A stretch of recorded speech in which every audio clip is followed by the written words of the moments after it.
Well, hello, Cyber World. My name's Jessica Ward, as many of you may know, and today I'm going to bring you the 411 on non-alcoholic fatty liver disease. Yes, you heard me correctly. I said non-alcoholic fatty liver disease. Many of you are probably familiar with alcoholic fatty liver disease, which is caused by abuse of alcohol, but non-alcoholic fatty liver disease is caused by dietary consumption and excess body weight. In fact, it affects 20 to 30% of the general population. And it's greater among you who have type 2 diabetes, hypertension, dyslipidemia, central adiposity, and who are obese. Research told me it affects all people around the world in all age groups. Well, you're probably sitting there thinking, I have a healthy BMI. I don't have any of those disorders. Well, let me tell you this. Even normal weight, healthy BMI folks can escape non-alcoholic fatty liver disease.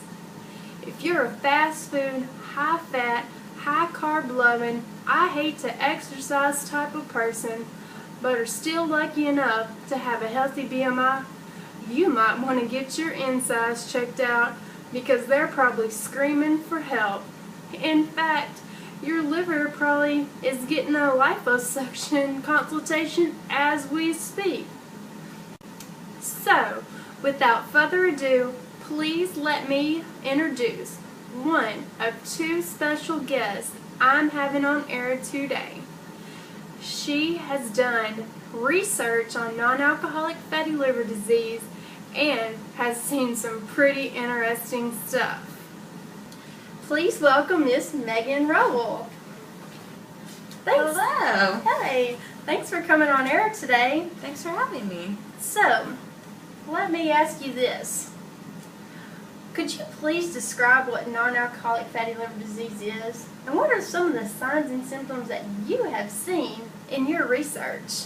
Okay, well, non-alcoholic fatty liver disease is basically when there's an increase of triglycerides in the liver. Okay. And so there's 3 different stages within the non-alcoholic fatty liver disease realm. And the first stage is just basic steatosis. Okay. So this is when your body will start increasing the amount of triglycerides in Right. the liver. Mm-hmm. And this will increase with lipid droplets inside the liver cells, Okay. which are called hepatocytes. Right.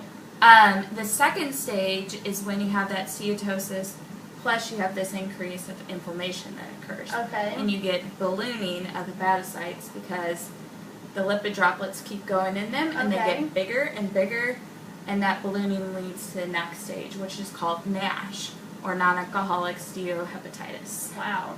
Mm-hmm. And then our third stage is when you get to the point where you now have the cells are getting so big that they're dying off. Oh, okay. And then scar tissue occurs. Okay. And then you get this buildup of collagen, and you get to the stage of what they call cirrhosis. And cirrhosis eventually, if it continues to progress, will lead to liver cancer. Oh, okay. And so another way to think of this disease is think of the liver as a traffic officer. Mm-hmm. Okay, so if you have excess calories, Mm-hmm. it's going to take those and it's going to store those fatty acids in the liver. Okay. If you have a deplete of energy and you don't have that excess amount and you need energy, it will break down those fatty acids Okay. into energy or ATP. Oh, okay. Therefore, that when you have this excess amount continually, Mm-hmm. that's going to increase the triglycerides into your cells again. And once those start getting bigger and bigger, then it's leading to steatosis and inflammation, Okay. which leads into the 3 stages of non-alcoholic. Okay, now as far as symptoms for non-alcoholic fatty liver disease, this disease is actually more considered asymptomatic. Okay. So most people that have this disease show no symptoms Okay. until they come in for some other routine exam and then it's found. Okay. Some people, though, will have pain or fatigue in their upper right quadrant by their belly. And then the other big indicator is when a person goes for like their annual test, most of the time the doctor will do a blood panel test. And a lot of times now they'll have the liver enzymes on there, which are the ASTs and the ALTs. Okay. If these liver enzymes are elevated above normal level, they can show that there could be possible injury to the liver. Okay.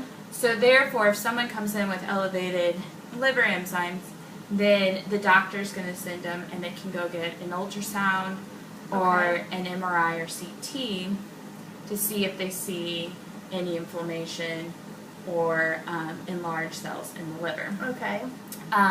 However, the true gold standard way of telling if someone has fatty liver disease is a liver biopsy.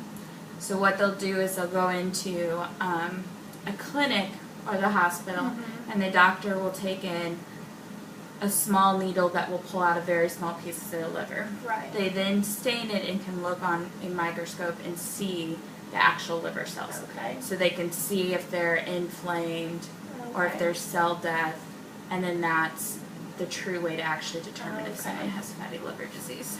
Wow.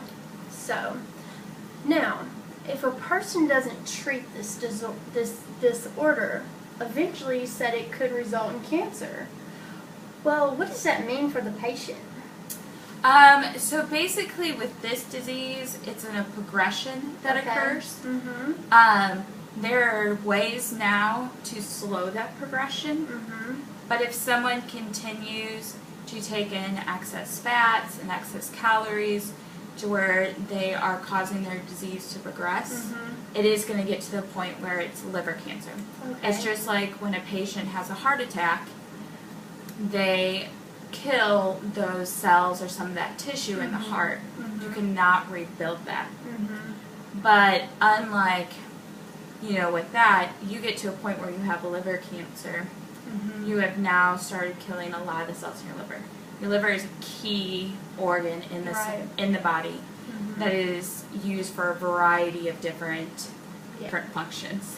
Therefore, if they get to a point where it gets to liver cancer, they get to a point where they need a liver transplant, that their liver is not working correctly. Okay. Well, thank you, Megan. You've informed Cyber World about non-alcoholic fatty liver disease and what we need to know. Thank you. Thank you for having me. Thanks.